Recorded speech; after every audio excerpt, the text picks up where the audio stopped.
Para saudara dan saudari yang Tuhan cintai, selamat pagi dan selamat bertemu lagi dalam renungan harian dari Paroki Santo Petrus dan Paulus Sargapura, edisi hari Sabtu tanggal 17 Juli 2021 dalam masa biasa yang ke-15.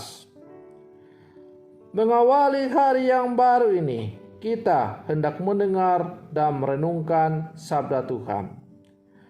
Marilah sebelum kita mendengar dan merenungkan sabda Tuhan, kita berdoa.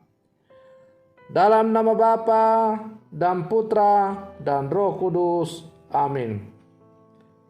Allah Bapa Maha Kuasa, kedamaian sudah semakin mendekat. Bila kami tidak mematahkan gelagah yang terkulai, ataupun tidak memadamkan sumbu yang berkedip-kedip, semoga kebaikan-Mu dalam kasih setia-Mu semakin berkembang dengan subur di dunia ini. Bersabdalah ya Tuhan, kami siap untuk mendengarkan. Terpujilah Engkau Bapa, Putra dan Roh Kudus, kini dan sepanjang segala masa. Amin. Para saudara dan saudari yang Tuhan cintai, sabda Tuhan yang hendak kita dengar dan kita renungkan untuk mengawali hari yang baru ini diambil dari Injil Matius pasal 12 ayat 14 sampai 21.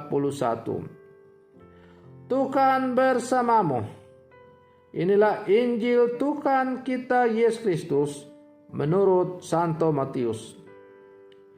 Sekali peristiwa, orang-orang Farisi bersekongkol untuk membunuh Yesus. Tetapi Yesus mengetahui maksud mereka, lalu menyingkir dari sana. Banyak orang mengikuti Yesus dan Ia menyembuhkan mereka semuanya. Ia dengan keras melarang mereka memberitahukan siapa Dia, supaya genaplah firman yang disampaikan oleh Nabi Yesaya. Lihatlah, itu hamba-Ku yang Kupilih, yang Kukasihi, yang kepadanya jiwaku berkenan. Aku akan menaruh Roh-Ku ke atasnya, dan Ia akan memaklumkan hukum kepada bangsa-bangsa. Ia tidak akan berbantah dan tidak akan berteriak, dan orang tidak akan mendengar suaranya di jalan-jalan. Bulu yang patah terkulai tidak akan Kuputuskan, tidak akan diputuskannya, dan sumbu yang pudar nyalanya tidak akan dipadamkannya, sampai ia menjadi hukum, sampai menjadikan hukum itu menang. Dan padanya lah bangsa-bangsa akan berharap. Demikianlah sabda Tuhan.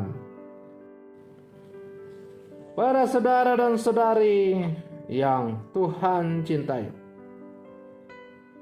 orang yang selalu berjalan di jalan kebenaran dan selalu menegakkan kebenaran Allah pasti akan dibenci. Hal itu tergambar dengan amat jelas dalam bacaan Injil yang baru saja kita dengar pada hari ini. Orang-orang Farisi tidak senang dengan perilaku Yesus terhadap hukum. Mereka ingin menyingkirkan Yesus dari kehidupan. Yesus menjadi sandungan bagi mereka. Oleh karena itu, Yesus menghindar dan meneruskan perjuangannya dalam kesederhanaan dan pelayanan tersembunyi. Pelayanan kasih memang bisa juga tidak menonjol tanpa memperlihatkan kemegahan dan kekuatan. Kasih mendidik pelan-pelan tetapi pasti, tersembunyi tetapi berarti. Para saudara dan saudari yang Tuhan cintai, Yesus memberi teladan hidup sebagai hamba yang sejati. Hamba itu melaksanakan perutusannya dalam kelembutan. Pelayanannya tertuju kepada semua orang berkat karya Roh yang mendorong hatinya. Ia tidak akan berteriak, tidak menggunakan kekerasan, bahkan buluh yang patah tidak akan diputuskan, dan nyala sumbu yang berkedip-kedip tidak dipadamkan.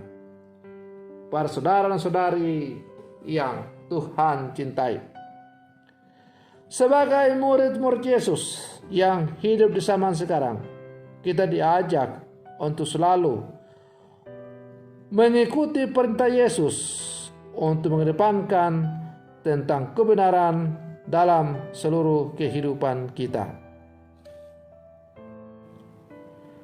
Bulu yang terkulai tidak diputuskannya, dan sumbu yang pudar nyalanya tidak akan dipadamkannya. Ini adalah model ciri khas dari Yesus dalam melaksanakan karya pelayanannya. Dia selalu memberdayakan setiap orang. Yang lemah dibuatnya semakin kuat dan produktif lagi.